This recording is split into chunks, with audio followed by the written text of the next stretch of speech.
जय हिंद दोस्तों, उज्जवल परिवार फिर हाजिर भी आप लोगों बीच में अपनी करंट जीके क्लास है जो 12/4/2023 में। ठीक है, तो चलिए दोस्तों शुरू करते हैं आज की क्लास। जैसा कि आप लोगों को पता, उज्जवल कोचिंग कैंपस की तरफ से जो क्लास आपको हर दिन हर रोज आपको 8 बजे शाम को लाइव मिलती है, बट किसी कारण से 2-3 दिन आपको शायद ये रिकॉर्डेड इसी फॉर्मेट में ये क्लास आपको मिलने वाली है, क्योंकि जल्दी वापस आपको ये जो लाइव क्लास दे दी जाएगी, बट तब तक हर दिन आप लोगों को एक रिकॉर्डेड क्लास जरूर मिलेगी करंट जीके की। तो चलिए दोस्तों शुरू करते हैं आज की क्लास का पहला क्वेश्चन जो कि आपके बीच में। ठीक है, हम यहाँ पर बात कर रहे हैं किसके भाई, तो राष्ट्रीय सुरक्षित मातृत्व दिवस की बात हो रही है। ये कब मनाया जाता है दिवस जो कि आपका चर्चा में है, ये कब मनाया जाता है? तो ध्यान रखेंगे 11 अप्रैल को, यानी कि कब मनाया गया भाई, आज कितनी तारीख है 11 अप्रैल को। अगर मैं बात करूं 11 अप्रैल को यह दिवस मनाया जाता है। कब भाई? 11 अप्रैल को यह दिवस आपका मनाया जाता है। इस दिवस की बात करूं तो मैं किसकी जयंती पर मनाया जाता है? राष्ट्रीय सुरक्षित मातृत्व दिवस की अगर मैं बात करूं तो देखिए एक एक शब्द को लेंगे आप लोग। देखिए मातृत्व की बात आ रही है तो सीधी सी बात है, आज भी जो भारत है आपका, वो मैं बात करूं यहाँ पर कुछ इलाका बैकवर्ड है, वहां पे सुरक्षित यानी कि जो डिलीवरी टाइम की जो बात हो रही है वो हो रही है मातृत्व सुरक्षित, यानी कि जो आपका राष्ट्रीय मातृत्व सुरक्षित है। डिलीवरी टाइम में बहुत सारी डेथें हो जाती हैं महिलाओं की, तो उनको जागरूक करने के लिए दिवस आपका मनाया जाता है। ये बात यहाँ पर हो रही है। अब क्वेश्चन है आपका कि किसकी और कब से।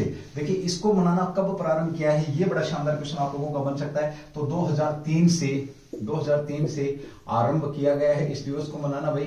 ठीक है, और उद्देश्य की मैं बात करूं यहाँ पर, देखिए उद्देश्य की जब हम बात करते हैं तो इसका उद्देश्य केवल यही है कि जो मातृत्व है उसको क्या सुरक्षा प्रदान करना। मातृत्व यानी कि जो महिलाएं हैं, जो गर्भवती जो महिलाएं हैं, इन महिलाओं को क्या करना, सुरक्षित डिलीवरी या सुरक्षा प्रदान करना, एक किस्म से कह सकते हो सुरक्षा प्रदान करना या उनको हेल्थ प्रदान करना, ये इसका क्या है उद्देश्य है।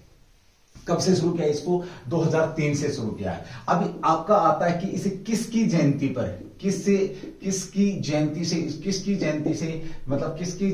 इसे जयंती को सम्मानित करने के लिए किसकी जयंती पर इसे प्रारंभ किया गया, किसकी जयंती पर हम इसे मनाने की बात करते हैं। ठीक है, तो चलिए 11 अप्रैल कस्तूरबा की जयंती किसकी भाई? 11 अप्रैल जो आपकी ये किसकी है? 11 अप्रैल कस्तूरबा, जल्दी मुझे बताएंगे कस्तूरबा का संबंध किससे है? कस्तूरबा से इनका इस जयंती यानी कि जो 11 अप्रैल है वो किसकी जयंती? आपकी कस्तूरबा की जयंती है। उन्हें सम्मान कर देने के लिए ये यहाँ पर एक दिवस आपका अपनाया गया है, ध्यान रखना भाई। ठीक है, व्हाइट रिबन की भी बात करें, व्हाइट रिबन अलायंस इंडिया के प्रयासों से, किससे भी आपका व्हाइट रिबन जो है आपका व्हाइट रिबन अलायंस जो है आपका व्हाइट रिबन अलायंस इंडिया के प्रयासों से, इंडिया के प्रयासों से ऐसा हो पाया, प्रयासों से ऐसा हो पाया है, यानी कि किसकी सहायता से? तो व्हाइट अलायंस इंडियन जो आपका इंडिया है उसके प्रयासों से इस दिवस को मनाने का प्रारंभ किया गया। कब से? 2000 इसने प्रयास किया तो जाकर के 2003 से आपका ये मनाना आरंभ हुआ है। ये गैर लाभकारी संगठन है। अगर बात करें तो ये क्या आपका गैर लाभकारी आपका क्या है संगठन है। ये आप लोगों ने ध्यान रखना है। कैसा संगठन आपका है? गैर लाभकारी संगठन है। इसकी स्थापना की बात करते हैं तो 1999 में इसकी क्या हुई है? स्थापना हुई है व्हाइट रिबन अलायंस इंडिया की। किसकी? आपसे पूछा जा सकता है किस संगठन ने कस्तूरबा गांधी के जो जयंती पर राष्ट्रीय सुरक्षित मातृत्व दिवस को हाईलाइट करने या उसको मनाने का योगदान दिया, तो ये आपके बीच में क्वेश्चन है। तो चलिए दोस्तों, ये था आपकी क्लास का पहला ही क्वेश्चन था आज का। एज ऑन मैं बात करूं तो 12 अप्रैल 2023 ये क्लास फिर मैं दोबारा से याद दिलाना चाहूंगा आप लोगों को। ये क्लास आपको हर दिन उज्जवल कोचिंग कैंपस परिवार की तरफ से आप लोगों को प्रोवाइड कराई जाती है। 8 बजे लाइव रहती है। जो लोग नए हैं उनसे मेरी रिक्वेस्ट है एक बार चैनल को सब्सक्राइब करेंगे और क्लास को शेयर जरूर करेंगे। तो चलिए दोस्तों, एक बार इसका स्क्रीनशॉट लें, उसके बाद बात करते हैं अगले क्वेश्चन की जो कि आपके बीच में है भाई। चलिए अगला क्वेश्चन आपका डब्बा ट्रेडिंग चर्चा में है। क्या है आपका भाई डब्बा ट्रेडिंग चर्चा में? ये क्या है? सबसे पहले तो ये बात करें इसका संबंध किससे, ठीक है, और ये चर्चा में क्यों आया है। देखिए अभी बात करें डब्बा ट्रेडिंग की, ये इसका संबंध पूछे आप लोगों से, ये चर्चित विषय क्यों है? संबंध की अगर हम बात करते हैं, संबंध की अगर मैं बात करूं तो इसका संबंध है नेशनल स्टॉक एक्सचेंज से, यानी कि किससे संबंध है इसका? शेयर मार्केट से। इसका क्या है संबंध है, ये आप लोगों ने ध्यान रखना है। आज की क्लास का टारगेट हम रख रहे हैं 200 स्टूडेंट्स का। तो आप लोगों से रिक्वेस्ट है कि कम से कम इस क्लास को 200 स्टूडेंटों तक जरूर पहुंचाने का कष्ट करें। ये शेयर कर सकते हैं यहाँ पे, ठीक है। चलिए शेयर मार्केट से, तो शेयर मार्केट की बात करते हैं। यहाँ पे क्या हुआ क्या है, देखिए ये डब्बा ट्रेडिंग का मतलब क्या है कि कुछ कंपनियां आपको क्या करती हैं, कुछ कंपनियां आपको भाई गारंटी प्रदान करती हैं लाभ की, तो जो कि गलत है। कुछ कंपनियां आपको क्या करती हैं, कुछ कंपनियां आपको क्या करती हैं भाई, याद रखना, कंपनियां गारंटी प्रदान करती हैं जो कि गलत है, और वो इलीगल तरीके से, यानी कि गलत तरीके से ट्रेडिंग कराती हैं, गलत तरीके से ट्रेडिंग कराती हैं, जिससे आपका क्या हो सकता है, आपका नुकसान हो सकता है। आप ये चेतावनी दी है, ये डब्बा ट्रेडिंग को लेकर के चेतावनी भी दी गई है। चेतावनी किसने दी है, चेतावनी किसने दी है, यानी कि आपका पैसा डूब भी सकता है। आप इसमें ना ही तो इसका कोई रिकॉर्ड होता है, ना ही मतलब जब हम शेयर मार्केट में लगाते हैं तो शेयर मार्केट के पैसे का हर पल रिकॉर्ड होता है। आपका इनकम टैक्स के पास भी होता है, सेबी के पास भी रिकॉर्ड होता है, उस कंपनी के पास भी रिकॉर्ड होता है, हर चीज होती है। लेकिन डिब्बा जो ट्रेडिंग, एक ट्रेंड, ऐसा ट्रेंड आया जिसमें ब्रोकर क्या करते हैं, बाहर की भारी, जो कुछ लोग हैं बाहर की भारी, इस पैसे का पता नहीं लगने देते, वो गारंटी देते हैं, जो कि गलत ट्रेडिंग है। इसको लेकर के एक चेतावनी जारी करी किसने, नेशनल स्टॉक एक्सचेंज ने, कि ये गलत है और ये इलीगल है। इसमें खुद अपना जो ये ट्रेडिंग कर रहे हैं, यानी कि जो ये शेयर मार्केट शेयर खरीद रहे हैं, वो खुद इसके जवाबदार होंगे। यही बात आपकी किसने करी है, सेबी ने भी इस बात को बोल दिया। किसने, सेबी ने भी इस बात की बोल दिया कि मेरी कोई गारंटी नहीं होगी, मेरी गारंटी नहीं है, इसमें आप लोग इस बात को विशेष तौर पे ध्यान रखेंगे। यानी कि अब आप इस बात को समझना, यानी कि जो डब्बा ट्रेडिंग है शेयर मार्केट से संबंध है, नेशनल स्टॉक एक्सचेंज ने इस बात को बोला है कि ये जो डब्बा ट्रेडिंग है ये गलत तरीके से हो रही है, इलीगल तरीके से बाहर की बाहर मार्केट से लोग कर रहे हैं ट्रेडिंग, खरीद फरोख्त कर रहे हैं शेयरों की, जो कि गलत है। उसका रिकॉर्ड किसी के पास भी नहीं होता है। और ये इस बात की आपको पता है, सेबी की बात करते हैं, जो आपका शेयर मार्केट को कंट्रोल कौन करता है, शेयर मार्केट की अगर मैं बात करूं, शेयर मार्केट की निगरानी कौन रखता है, निगरानी की अगर मैं बात करता हूं तो आपकी सेबी रखती है। इस पर सेबी ने भी मना कर दिया कि मेरी किसी प्रकार की यहां पर गारंटी नहीं होगी, ठीक है। अब आप लोगों से पूछा जाता है कि नेशनल स्टॉक एक्सचेंज का हेडक्वार्टर कहां पर है। इसी की मैं बात करूं तो जो इसका हेडक्वार्टर कहां पर भाई आपका, ये मुंबई के अंदर है, मुंबई के अंदर है शेयर मार्केट भारत के में, ठीक है, ओके। उसके बाद बात कर लेते हैं और यहां पर बॉम्बे स्टॉक एक्सचेंज, BSE की फुल फॉर्म की बात करेंगे तो बॉम्बे स्टॉक एक्सचेंज है, ये कहां पर है भाई आपका, तो इसका हेडक्वार्टर भी कहां पर आपका, बंबई के अंदर या मुंबई के अंदर है इसका हेडक्वार्टर भी। और जो शेयर मार्केट में लेन देन जो होता है उसकी निगरानी कौन करता है, आपका सेबी का हेडक्वार्टर की भी अगर हम बात करते हैं तो ये भी कहां पर आपका, मुंबई के अंदर है। ये भी आप लोगों ने ध्यान रखना। अच्छा क्वेश्चन है, बड़ा प्यारा क्वेश्चन है। डिब्बा ट्रेडिंग पूछ लेगा आप लोगों से तो कभी आप ये सोचने लगे कि डिब्बा खरीदने वाली बात कर रहा, नहीं भाई, यहाँ पे इलीगल तरीके से जो शेयर मार्केट, क्योंकि शेयर मार्केट के अंदर इस प्रकार के लोग दिखाए जाते हैं, इस प्रकार के लोग दिए जाते हैं कि एक दिन में डबल पैसा, ट्रिपल पैसा, जो भी रहे आपका, आप लोगों के बीच में बहुत प्रकार के प्रलोभन देकर के आप से लोग गलत काम करा लेते हैं। और जब आप लुट जाते हैं तब फिर आप दोष देते हैं, सेबी को देते हैं कि सेबी ने हमें ये गारंटी दी थी, सेबी ने मना कर दिया है। ये आपने ध्यान रखना है। यहाँ पे दो क्वेश्चन है आपके, एक तो ये सेबी के प्रमुख कौन है, सेबी के प्रमुख कौन है, एक तो ये क्वेश्चन आपके बीच में बनेगा। दूसरा ये है सेबी की पहली महिला प्रमुख की भी मैं बात करूंगा, तो ये भी आप लोगों ने यहां पर ध्यान रखना है। मुंबई की बात करते हैं तो मुंबई क्या भारत की वाणिज्य राजधानी है, सालसेट द्वीप पर बसी हुई है, ये आपने विशेष तौर पर ध्यान रखना। वर्तमान में महाराष्ट्र की क्या है, राजधानी है। महाराष्ट्र की राजधानी की अगर मैं बात करूं तो एकनाथ शिंदे साहब क्या महाराष्ट्र के सीएम है, और एकमात्र ऐसा स्टेट है जहां पे दिव्यांग विभाग की स्थापना की गई है। ये भी आप लोगों ने यहां पर ध्यान रखना है। तो चलिए दोस्तों, इस क्वेश्चन का एक बार स्क्रीनशॉट लेंगे, उसके बाद बढ़ते अगले क्वेश्चन की तरफ। अगर क्वेश्चन अच्छा लगता है तो क्लास को एक बार शेयर जरूर करते रहेंगे भी। ये था क्वेश्चन नंबर आपका 2। चलिए भी अगला क्वेश्चन की बात करते हैं। क्वेश्चन नंबर 3 आज का, तृणमूल कांग्रेस या टीएमसी आपकी क्या भाई, आपकी टीएमसी चर्चा में है। टीएमसी चर्चा में क्यों है, चलिए देखिए, बड़ा शानदार क्वेश्चन आप लोगों का, ये अच्छा क्वेश्चन है, आप लोगों से पूछा जा सकता है। तृणमूल कांग्रेस चर्चा में है। चलिए इसके साथ जो और क्वेश्चन है वो आपको बड़ा मैटर करेंगे यहाँ पर। सबसे पहले बात करें ये चर्चा में क्यों है, ये बल्कि 2 और पार्टी आपकी चर्चा में है, इसके साथ 3 पार्टियां चर्चा में है। चलिए इसे राष्ट्रीय पार्टी का दर्जा क्या हुआ, छीन लिया गया है। राष्ट्रीय पार्टी का दर्जा छीन लिया गया है, ये आपने ध्यान रखना है। किसका दर्जा छीना गया, इससे राष्ट्रीय पार्टी का दर्जा छीन लिया गया है। देखिए अब बात आपके दिमाग में आनी चाहिए, कि भाई तृणमूल कांग्रेस पहले क्या थी, राष्ट्रीय पार्टी थी। ये पहले क्या थी आपकी, अगर मैं बात करूं तो पहले राष्ट्रीय पार्टी थी। इसने जो सारी शर्तें थी वो पूरी कर रखी थी, राष्ट्रीय पार्टी की जो शर्तें थी वो पूरी कर रखी थी, लेकिन अब ये दर्जा छीन लिया गया। सबसे पहले दिमाग में बात आनी चाहिए कि जो राष्ट्रीय पार्टी का दर्जा कौन देता है, यानी कि नेशनल जो पार्टी है, नेशनल पार्टी का दर्जा कौन देता है, तो आपका चुनाव आयोग। कौन देता है, आपका चुनाव आयोग देता है। ठीक है, इस चुनाव आयोग ने पिछले साल इनको आगाह कर दिया था कि आपकी जो कंडीशंस हैं वो खराब होती जा रही हैं, आप उतनी सीटें नहीं ले पा रहे हैं जितनी आपको होनी चाहिए थी, जितनी आपको मिलनी चाहिए थी, जितनी की आपकी एक नेशनल पार्टी डिजर्व करती है। यानी कि जो कंडीशंस है नेशनल पार्टी बनने के लिए वो चीजें आपके पास नहीं है। अब इनसे क्या किया गया है, अब यहां से इस पार्टी से ये दर्जा छीन लिया गया है, राष्ट्रीय पार्टी का दर्जा छीन लिया गया है। ये आपने इसको विशेष तौर पर ध्यान रखना। और ये लिस्ट जारी करी गई है जिसके अंदर 3 पार्टी, आपसे पूछेगा कितनी पार्टियों से कितनी जो पार्टी है आपकी, इन पार्टियों से नेशनल पार्टी का दर्जा छीना गया है। अगर ये पूछे तो आपका आंसर होना चाहिए 3। ये लिस्ट जारी किसने करी है, ये सूची जारी करी है। सूची की बात करूं, सूची जारी किसने करी भाई मेरे, तो ये चुनाव आयोग ने जारी करी है, जैसा कि आप लोगों को पता है। ठीक है, अब आपके दिमाग में आनी चाहिए सर दूसरी पार्टी कौन सी है जिसे नेशनल पार्टी का दर्जा छीना गया है, तो ये शरद पवार वाली पार्टी है। भाई ध्यान रखेंगे, राष्ट्रीयवादी जो आपकी है, राष्ट्रीयवादी कांग्रेस पार्टी है, राष्ट्रवादी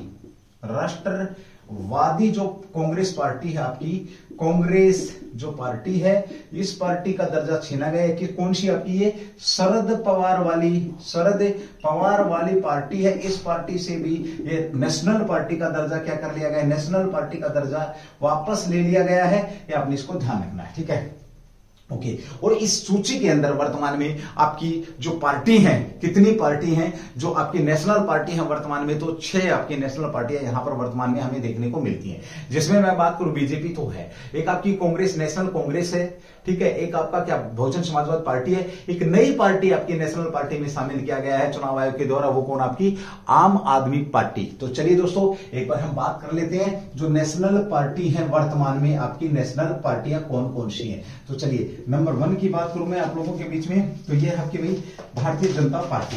कौन सी आपकी नंबर 1 की अगर मैं बात करूं तो बीजेपी। भाई बीजेपी क्या है आपकी नेशनल पार्टी है। नंबर 2 की अगर मैं बात करूं यहां पे तो आईएनसी यहां पे हो जाएगा इंडियन नेशनल कांग्रेस, आपका इंडियन नेशनल कांग्रेस, आपकी आईएनसी इंडियन नेशनल कांग्रेस। तीसरी जो पार्टी रहेगी वो कौन सी आपकी भारत कम्युनिस्ट पार्टी, भारतीय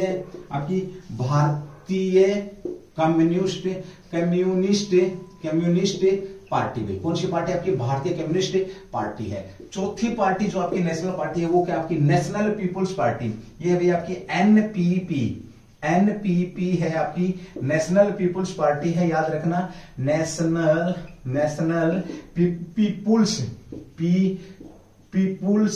पार्टी जो है आपकी, ये पार्टी भी क्या आपकी भाई आपकी क्या है नेशनल पार्टी है। और 5वीं जो नेशनल पार्टी है वो कौन सी आपकी, तो भारतीय या BSP Bahujan Samaj party, BSP Bahujan Samaj party है, ये आपने ध्यान रखना। और छठी पार्टी कौन सी आपकी, जो आपकी क्या है भाई नेशनल पार्टी है जो नई बनी है, यहां पे लिख रहा हूं मैं, छठी नेशनल पार्टी आपकी आम आदमी पार्टी है। कौन सी भाई आपकी आम आदमी पार्टी। शॉर्टकट में से क्या बोल देते हो आप, बोल देते हैं एएपी। ठीक है, एएपी। इस पार्टी ने क्या किया है, अभी हाल ही में राज्य पार्टी से और नेशनल पार्टी में इसने अपनी बादशाहत कायम करी है। और वो सारी की सारी जो टर्म्स कंडीशंस किसके द्वारा, चुनाव आयोग के द्वारा रखी गई हैं, उन्हें इसने पूरा किया। अब देखो यहां पर इसकी बात करते हैं तो देखिए सबसे पहले इसकी सरकार बनी थी 2012 में। कब भाई, 12 में सरकार बनाई थी इसने, 2012 में क्या किया था इसने ये पार्टी आपकी बनी थी, ध्यान रखना। ठीक है, ओके। इसने क्या किया, पहले दिल्ली के अंदर भाई दिल्ली में सरकार बनाई, नंबर 2। दूसरा कहां पर बनाई इसने, पंजाब में सरकार बनाई है अभी हाल ही में, पीबी पंजाब में सरकार बनाई है। और तीसरी बात करें कहां पर इसका अच्छा प्रदर्शन रहा है आपका, तो गुजरात में भी इसने 5 सीट निकाली है। गुजरात में भी जब इसने गुजरात में 5 सीट निकाली है उसके बाद ये आपकी क्या बनी है, नेशनल पार्टी बनी है, ध्यान रखना। इससे पहले इसने कहां पर आपका भाई गोवा के अंदर, गोवा में अपनी सीटें निकाली है, गोवा में सीट निकाली है, याद रखना। गुजरात में 5 सीट जरूर है लेकिन 12% मत हासिल की। ये बहुत बड़ा अचीवमेंट हो जाता है कि प्रधानमंत्री से रिलेटेड जो आपका स्टेट है वहां से कोई पार्टी जो अभी खड़ी हुई है 2012 में, वो पार्टी 12% वोट लेती है। और 4 स्टेटों में, आज 2 स्टेटों में सरकार है, 4 स्टेटों में इसने अपनी प्रेजेंटी लगा रखी है। तो ये सारे के सारे वो क्राइटेरिया पूरा करती है जो कि एक नेशनल पार्टी का होना चाहिए। तो यह आपने ध्यान रखना है। तो वर्तमान में national party Bharatiya Janata party है। इसकी स्थापना की बात करते हैं तो ये 80 में, और आईएनएस है जो आपका इंडियन नेशनल कांग्रेस है, भारतीय कम्युनिस्ट है, आपकी भारतीय कम्युनिस्ट पार्टी है, और कौन सी आपकी एनपीपी है, नेशनल पीपुल्स पार्टी है, उसके बाद बहुजन समाजवाद पार्टी है, और छठी जो पार्टी आपकी आम आदमी पार्टी। यानी कि वर्तमान में अगर हम भारत में बात करते हैं तो आपकी कितनी पार्टियां हैं? 6 पार्टियां हैं। ये आपने विशेष तौर पर इसको ध्यान रखना है। अब बात थोड़ी सी करेंगे हम किसकी भाई, इसकी अपने चुनाव चिन्ह की बात करते हैं। तो चुनाव चिन्ह जारी करने का काम किसका है? इसी का है।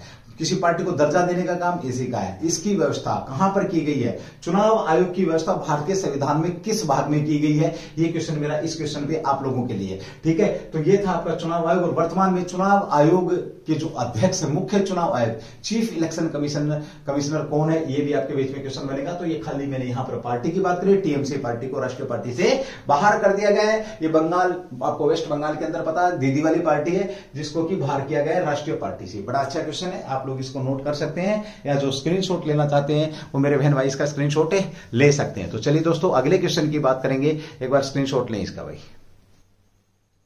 चलिए अगला क्वेश्चन आप लोगों के बीच में, स्कूली शिक्षा चर्चा में आपकी में, ये स्कूली शिक्षा चर्चा में क्यों है? क्वेश्चन नंबर 4 आपका, जैसा कि आप लोगों को पता, उज्जवल कोचिंग कैंपस आप लोगों के बीच में अपनी यूट्यूब क्लास हर दिन लेकर के आता है करंट जीके की। ये 2-3-4 दिन आप लोगों के बीच में इसी फॉर्मेट में, इसी फॉर्मेशन में आपको क्लास मिलने की संभावना रहेगी। कोशिश होगी कि आपको लाइव दी जाए, लेकिन बट तब तक आपको रिकॉर्डेड रहेगी। कुछ टेक्निकल इशू है, ठीक है। तो चलिए दोस्तों, जो लोग पहली बार इस क्लास को देख रहे हैं उनसे मेरी रिक्वेस्ट है कि इस क्लास को एक बार शेयर जरूर करें और ज्यादा से ज्यादा क्लास को आगे बढ़ाने की कोशिश करें। आज की क्लास का हम टारगेट रखते हैं कम से कम 200 स्टूडेंटों तक की क्लास आपकी पहुंचनी चाहिए। चलिए दोस्तों बात करते हैं आपका स्कूली शिक्षा चर्चा में। तो स्कूली शिक्षा चर्चा में क्यों है? अभी हाल ही में एक ड्राफ्ट रखा गया है, ध्यान रखना भाई। क्या रखा गया है? राष्ट्रीय पाठ्यक्रम की रूपरेखा का मसौदा आपसे पूछेगा। तो राष्ट्रीय पाठ्यक्रम, आपका पाठ्यक्रम, राष्ट्रीय पाठ्यक्रम पाठ्य चर्चा, सॉरी एक ही बात, अभी राष्ट्रीय पाठ्य चर्चा लिखो इसको, पाठ्य चर्चा, आपका राष्ट्रीय पाठ्य चर्चा की रूपरेखा का क्या रखा गया? मसौदा रखा गया है। ये आपने ध्यान रखना, मसौदा या ड्राफ्ट या प्रारूप एक ही बात है भाई। मसौदा रखा गया, जैसे हम बोलते हैं ना ड्राफ्टिंग कमेटी है, आपकी पांडुलेखन समिति, मसौदा समिति, तो उसी तरीके से राष्ट्रीय पाठ्यक्रम को लेकर के यहाँ पर जो स्कूली शिक्षा से रिलेटेड है, ये एक आपका ड्राफ्ट यहाँ पर प्री ड्राफ्ट रख दिया गया है। और ये प्री ड्राफ्ट की मैं बात करूं, इसको आप कह सकते हैं ये किस वर्ग के लिए फ्रेमवर्क प्रदान करता है? तो 3 से 18 वर्ष तक के स्कूली शिक्षा का जो फ्रेमवर्क है ये किसके लिए है? अगर ये पूछे किसके लिए है तो ये आपका बीच में है 3 से 18 वर्ष के जो बच्चे हैं इनके लिए है। किसके लिए? आपका 3 से 18 वर्ष के बच्चों के लिए। ये आपने इसको विशेष तौर पे ध्यान रखना। और कुछ बदलाव किए हैं भाई इसके अंदर, है ना, कुछ बदलाव किए गए हैं। जैसे बच्चों का लंच टाइम बढ़ाया गया है, 55 मिनट किया गया है, कहीं 40 मिनट किया गया है, कहीं 15 मिनट का स्नैक ब्रेक देने की सिफारिश की गई है। बहुत सारी चीजें इसके अंदर बदलाव की गई हैं। शिक्षा की हम जब बात करते हो तो नई education policy, new education policy आपकी आई हुई है। बहुत सारी चीजें यहां पर हैं। अब देखो, लेकिन हम यहां पर खाली स्कूली शिक्षा की ड्राफ्टिंग को लेकर के ही बात करेंगे। क्या क्या इसके अंदर बदलाव किए गए हैं, ये आपने इसको विशेष तौर पे ध्यान रखना है। शिक्षा मंत्रालय ने इसके लिए सुझाव अभी ये आपका जारी कर दिया, DNCF, इसको शॉर्टकट में DNCF आपका जो है DNCF ड्राफ्ट है आपका, draft national curriculum framework school education के लिए जारी किया गया है। इसको किसने? शिक्षा मंत्रालय ने जनमत संग्रह के लिए रख दिया गया। किसको भाई? इसको शिक्षा मंत्रालय ने, किसने भी? आपका शिक्षा मंत्रालय ने क्या किया है? इसे जनमत संग्रह के लिए, जनमत संग्रह के लिए, संग्रह यानी कि जनमत संग्रह, लोगों का इस पर जनमत लिया जाएगा, संग्रह लोगों से पूछा जाएगा क्या ये चीज ठीक है। आसान से शब्दों में अगर मैं बात करूं तभी इसको लागू किया जाएगा। इसमें 2-3 बदलाव किए गए हैं। एनसीएफ की मैं बात करूं आपकी, तो इसमें व्यापक बदलाव है स्कूली शिक्षा के लिए। तो इसमें बदलाव क्या है वो देखेंगे। अभी ध्यान रखना, छात्रों को हफ्ते में 5.5 दिन स्कूल जाना होता है। छात्रों को हफ्ते में 5.5 दिन स्कूल जाना होता है।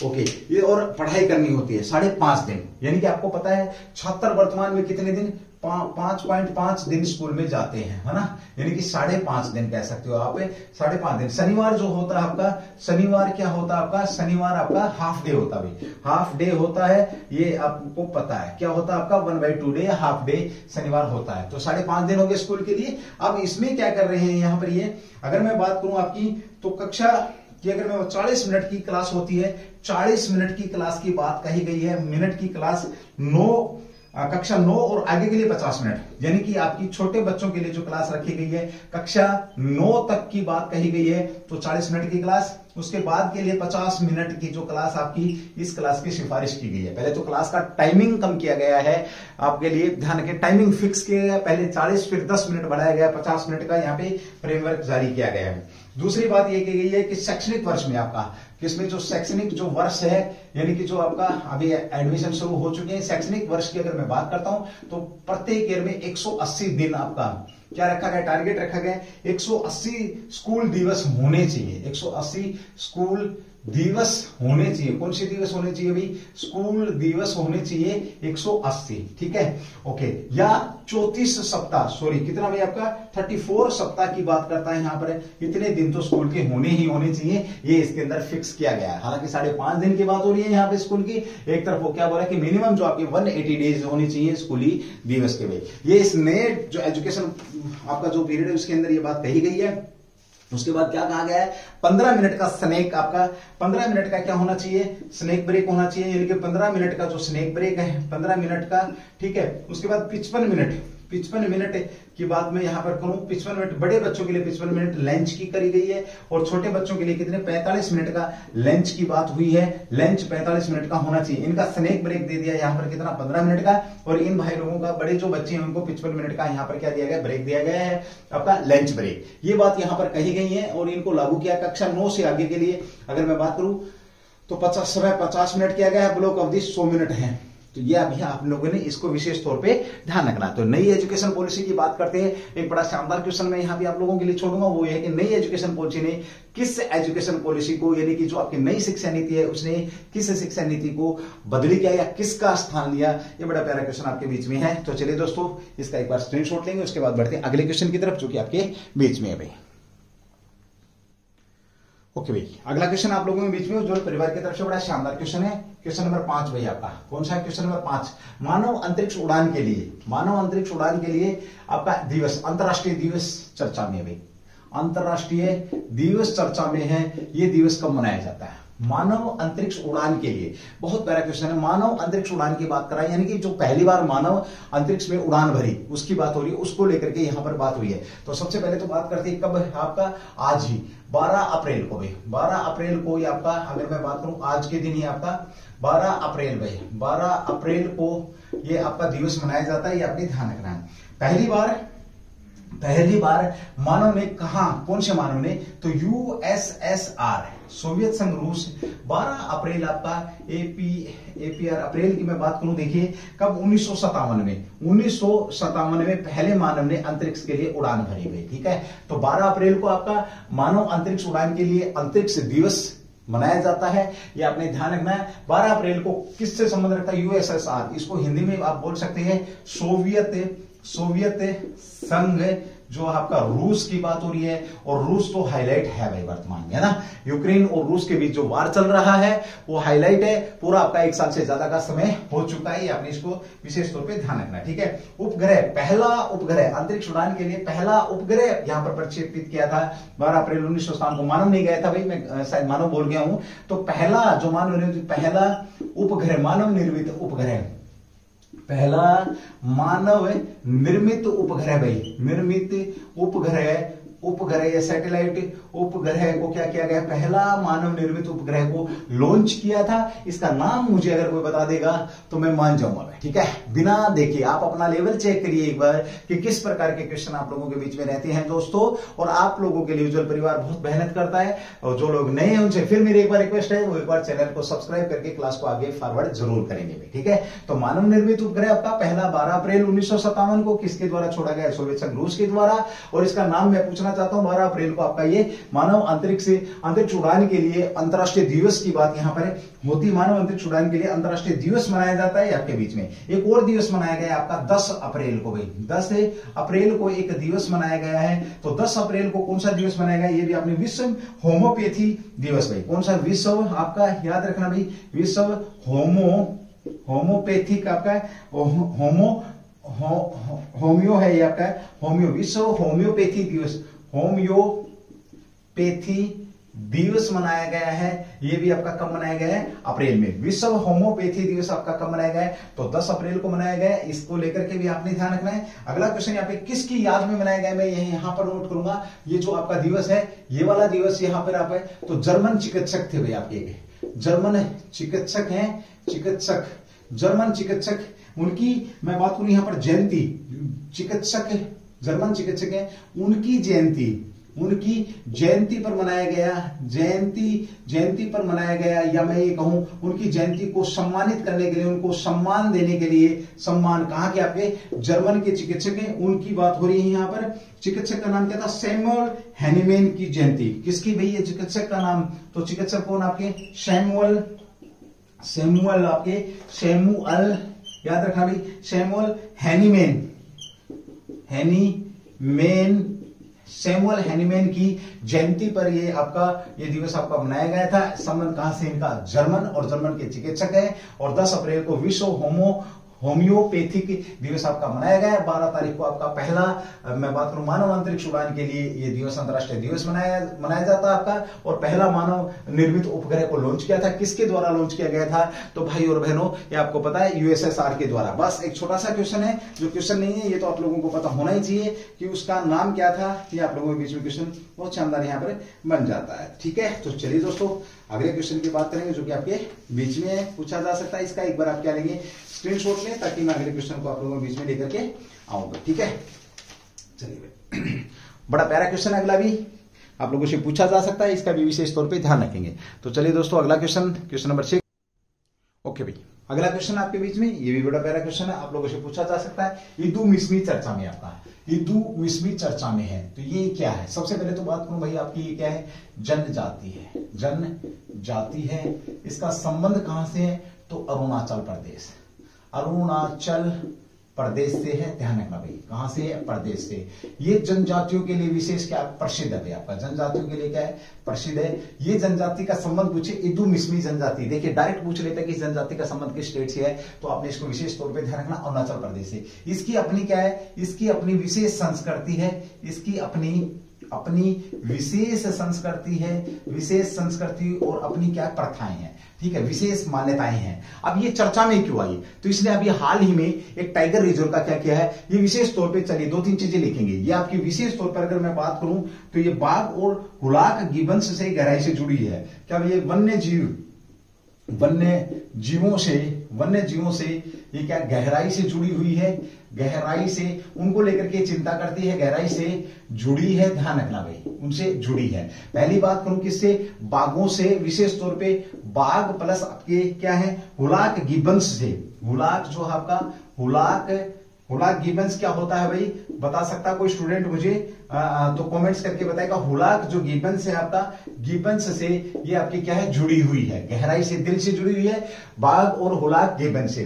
तो वन्य जीव, क्योंकि जो जनजातियां रहती है आपको पता है दोस्तों, वो जंगलों में रहती है, और जंगलों में रहती है तो उनका लगाव हो जाता है। और यहाँ पर विशेष तौर पे बाघ और हुलाक गिबंस से ये दिल से जुड़ी हुई है। मैं बात करूं, ये कहीं ना कहीं आजीविका भी इनसे प्राप्त करती है, आजीविका भी, और दिल की गहराई से, यानी कि आपसी संबंध है इनके। जिस प्रकार से इंसान संबंध रखते हैं, उसी प्रकार ये जानवरों से भी अपना संबंध रखते हैं। और आपको पता होगा अभी हाल ही में मैं अगर बात करूं तो दिबांग वन्यजीव अभयारण्य में, कहां पर आपका, दिबांग वन्य जीव अभयारण्य। देखिए डायरेक्ट पूछेगा कि दिबांग वन्य जीव अभयारण्य कहां पर है, तो अरुणाचल प्रदेश। दिबांग वन्य जो जीव अभयारण्य है, अभयारण्य ये कहां पर है आपका, दिबांग वन्य जीव अभयारण्य की अगर मैं बात करूंगा तो ये भी अरुणाचल प्रदेश में। यहां पे एक आपका क्या टाइगर रिजर्व, कौन सा टाइगर रिजर्व आपका, दिबांग वन्य जीव अभयारण्य में प्रस्तावित टाइगर रिजर्व के खिलाफ इन्होंने क्या किया, विरोध किया।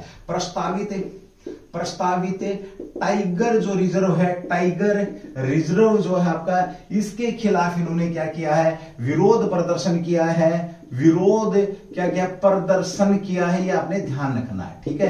यानी कि टाइगर रिजर्व के खिलाफ इनको ऐसा लगता है कि कहीं ना कहीं इनके संबंध जो बाघों से और हुलाक जो गिबन्स हैं इनसे इनके संबंध खराब हो जाएंगे और ये कहीं ना कहीं इनके जीवन पर प्रभाव डालेगा। ये इन्हें डर है कि कहीं इन जीवों के साथ ये लोग जो है गलत ना करें, हालांकि इनको संरक्षण के लिए ही खोले जा रहे हैं, लेकिन ये बात इनको समझ में नहीं आ रही है। इन्होंने इसलिए क्या किया, इसका विरोध किया है।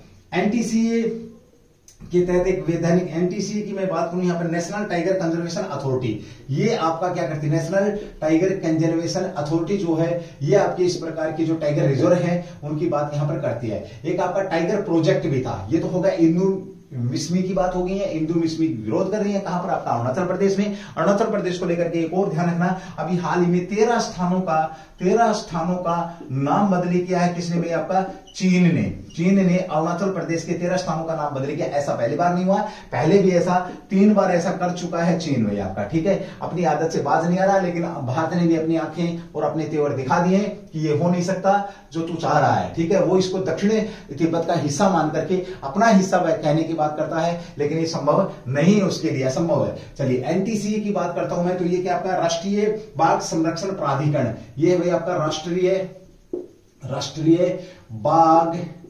आपका राष्ट्रीय बाघ संरक्षण प्राधिकरण है, ये आप लोगों ने ध्यान रखना। राष्ट्रीय बाघ संरक्षण प्राधिकरण है एनटीसीए आपका राष्ट्रीय संरक्षण बाघ प्राधिकरण है। ये आपको विशेष तौर पे इस चीज को अपने ध्यान रखना है, ठीक है। एक और चर्चा में था टाइगर प्रोजेक्ट, आपका टाइगर जो प्रोजेक्ट था, आपका प्रोजेक्ट भी चर्चा में था। यही है, आप कह सकते हो टाइगर प्रोजेक्ट कब चलाया गया था आपका, तो ये था 1 अप्रैल, इसकी स्थापना की गई थी 1 अप्रैल 1973 में। और अभी हाल ही में इसके 50 वर्ष पूरे होने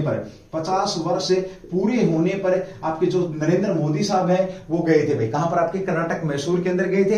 ये भी आपने इसको विशेष तौर पे ध्यान रखना है, ठीक है। ओके, इसकी बात मैं आगे बढ़ूं, ये जो अभ्यारण्य है ये आपकी मैं बात करूं, देखिए दिबांग वन्य जीव अभ्यारण्य 1998 में अधिसूचित किया गया था अरुणाचल प्रदेश में। कब किया गया था दिबांग वन्य अभ्यारण्य की, मैं यहां पर मैंने लिखा हुआ है, ये आपका 1998 में, कब भाई, आपका 1998 में अधिसूचित किया गया था। तो जो आपका इंदू मिसमी है, इसने अभी हाल ही में प्रस्तावित टाइगर रिजर्व के लिए क्या किया है, विरोध उत्पन्न किया है। और इनकी भी गलती नहीं है, ये भाई इनसे दिल से जुड़े हुए हैं। 12,000 इस आबादी के कितने लोग होने की संभावना है, तो आपने ध्यान रखना है 12,000 लोग इस आबादी के हैं भाई। मिसमी जो लोग, इंदू मिसमी जो लोगों की संख्या की अगर आप बात करोगे तो ये कितने आपके 12,000 भाई, 12,000 लोग यहां पर क्या है आपके होने की संभावना है। बड़ा प्यारा क्वेश्चन है, ध्यान रखेंगे। अब चर्चा में भी है, नरेंद्र मोदी साहब भी गए हैं, ये आप लोगों को ध्यान इस पर विशेष तौर पे रखना है, ठीक है। एक आपका गज महोत्सव हुआ था, कहां पर हुआ था गज महोत्सव आपका, तो ये भी आपका काजीरंगा जो था, आपका काजीरंगा नेशनल पार्क के अंदर हुआ था। वहां पर कौन गई थी आपकी, तो राष्ट्रपति द्रौपदी मुर्मू पहुंची थी वहां पर भाई, ठीक है। तो ये भी आपके बीच में विशेष क्वेश्चन है, इसका भी ध्यान रखेंगे। एक और क्वेश्चन हम यहां पे करेंगे, इसका आप एक बार स्क्रीनशॉट लें और आगे बढ़ेंगे दूसरे क्वेश्चन की तरफ भी। चलिए दोस्तों, क्लास का अंतिम क्वेश्चन होने वाला आप लोगों के बीच में, और मे भी शायद ये आपका क्वेश्चन नंबर 7 या 8 है, ठीक है। चलिए, आंध्र प्रदेश आपका चर्चा में है, तो आंध्र प्रदेश चर्चा में क्यों दोस्तों, भारत को कभी सोने की चिड़िया कहा जाता था, क्या कहा जाता था भाई, भारत को कभी सोने की चिड़िया कहा जाता था, ये आप लोगों को पता है। आज भी सोने की चिड़िया बनने को तैयार है भारत। आंध्र प्रदेश में आपके अभी हाल ही में चर्चा में क्यों आया है, तो 15 रेयर आपके 15 क्या मिले हैं, रेयर अर्थ एलिमेंट मिले हैं। 15 आपके रेयर अर्थ एलिमेंट है, 15 आपके रेयर अर्थ एलिमेंट मिले हैं कहां पर, आपके आंध्र प्रदेश के अंदर भाई 15 पाए गए हैं। अब ध्यान रखना, ये रेयर अर्थ एलिमेंट का मतलब क्या होता है, यानी कि जो बहुत कम मिलते हैं लेकिन मानव को विकास के लिए उनकी बहुत ज्यादा जरूरत है। जो कम मिलते हैं, बहुत कम मिलते हैं, पृथ्वी पर बहुत कम मिलते हैं, और आजकल मैं बात करूं उनका प्रयोग जो है, प्रयोग ज्यादा होता है, ठीक है। इसलिए वो क्या होते हैं आपके, महंगे होते हैं, इसलिए क्या होते हैं आपके, वो महंगे होते हैं, ठीक है। अब ये यहां पर आपका अभी हाल ही में हैदराबाद के अंदर जो है, हैदराबाद में एक जो एजेंसी है उसने इसको जारी किया है कि 15 अर्थ यहां पर हमारे को मिले। नेशनल जियोफिजिकल रिसर्च इंस्टीट्यूट है आपका, नेशनल आपका, मैं बात करूं नेशनल जियो, लिखते रहना भाई साथ के साथ, जियो फिजिकल आपका, फिजिकल रिसर्च जो इंस्टीट्यूट है आपका, रिसर्च इंस्टीट्यूट जो है आपका, इसने जो ये पहली बात तो ये कि है स्थापित कहां पे, नेशनल जियोफिजिकल रिसर्च इंस्टीट्यूट का जो हेडक्वार्टर है, ये हेडक्वार्टर कहां पर आपका, तो हैदराबाद के अंदर है, हैदराबाद के अंदर है, ये आप लोगों ने ध्यान रखना। और वर्तमान में जो हैदराबाद आपकी तेलंगाना प्लस आपका जो आंध्र प्रदेश है, इन दोनों की क्या है, राजधानी है, कैपिटल है। कितने वर्ष के लिए बनाई गई थी, तो 10 वर्ष के लिए दोनों की बनाई गई है, एक ही राजधानी आपका हैदराबाद। इसने इस बात को जाहिर किया है कि 15 जो आपके रेयर तत्व मिले हैं, हम यहां पर प्रदेश के अंदर दुर्लभ तत्व मिले, कितने, 15 दुर्लभ, हिंदी में लिखेंगे तो दुर्लभ तत्व हैं, ये आपने इसको ध्यान रखना, जिनका प्रयोग बहुत ज्यादा है। ये एक बहुत अच्छी खबर है, और वैसे भी भारत के ऊपर कुदरत मेहरबान हो रही है। आपको पता, पिछले कुछ दिन पहले आपका 59 लाख टन हमारे को क्या मिला था, लिथियम का भंडार पाया गया था। कहां पर भी आपका, तो J&K के अंदर पाया गया था। जम्मू कश्मीर के अंदर हमारे 59 लाख टन आपका भंडार पाया गया था। जबकि आपको पता है लिथियम की जो कीमत है, लिथियम जो है आपका, लिथियम आपका battery, dry battery, electrical EV vehicle के लिए आपका इसका यूज होता है, चिप बनाने के लिए भी इसका यूज होता है, इलेक्ट्रिक व्हीकल में ये प्रयोग होती है। और यहां पर 1 टन जो आपका लिथियम है, लिथियम लगभग आपका 57 लाख के करीब पड़ता है, 57 लाख रुपए का पड़ता है 1 टन। और यहां हमारे को कितना मिला, 59 लाख टन हमारे को मिला है। तो लगभग मैं बात करूं इसकी, तो यह आ जाएगा आपका भाई, यहां पे लगभग अगर मैं बात करता हूं, अगर कैलकुलेशन करता हूं, तो 33.84 अरब रुपए का हमारे को लिथियम के भंडार मिले हैं J&K के अंदर। और उसी प्रकार के 15 तत्व और भी पाए हैं आपके कहां, आंध्र प्रदेश के अंदर। ये भी आपके बीच में शानदार क्वेश्चन था। तो चलिए दोस्तों, ये थी आज की क्लास। H1 12 अप्रैल 2023। उज्जवल परिवार हर दिन आप लोगों के बीच में अपनी उज्जवल कोचिंग कैंपस की तरफ से आप लोगों के बीच में करंट जीके की क्लास, साथ में स्टैटिक और अच्छे बेहतरीन जानकारी लेकर के हम हर रोज आते रहते हैं। अगर किसी मेरे भाई को ये फॉर्मेट कुछ दिन चलता, हम लाइव क्लास 8 बजे लेकर के आते हैं, बट कुछ इश्यूज हैं, उनके चलते आपको ये 2-3 दिन इस प्रकार से क्लास मिलने वाली है। अगर अच्छी लगती है तो आप इसको शेयर करें, सब्सक्राइब करें चैनल को, और हमें मोटिवेशन दें। आज की क्लास का टारगेट मित्रों 200 बच्चों का। चलिए, थैंक यू, जय हिंद, जय भारत, डू द बेस्ट। फिर भी अगर मेरे किसी बहन की को क्वेरी होती है तो 78 38 724 721 जो व्हाट्सएप नंबर है, उस व्हाट्सएप नंबर पर आप अपनी क्वेरी लिख करके छोड़ सकते हैं भाई, ठीक है। तो जरूर आपकी कोई ना कोई हेल्प मदद की जाएगी। थैंक यू, जय हिंद, जय भारत, डू द बेस्ट। फिर मिलेंगे नए अंदाज में आप लोगों से वापस दोबारा अपने नए क्वेश्चन के साथ। जय हिंद, जय भारत।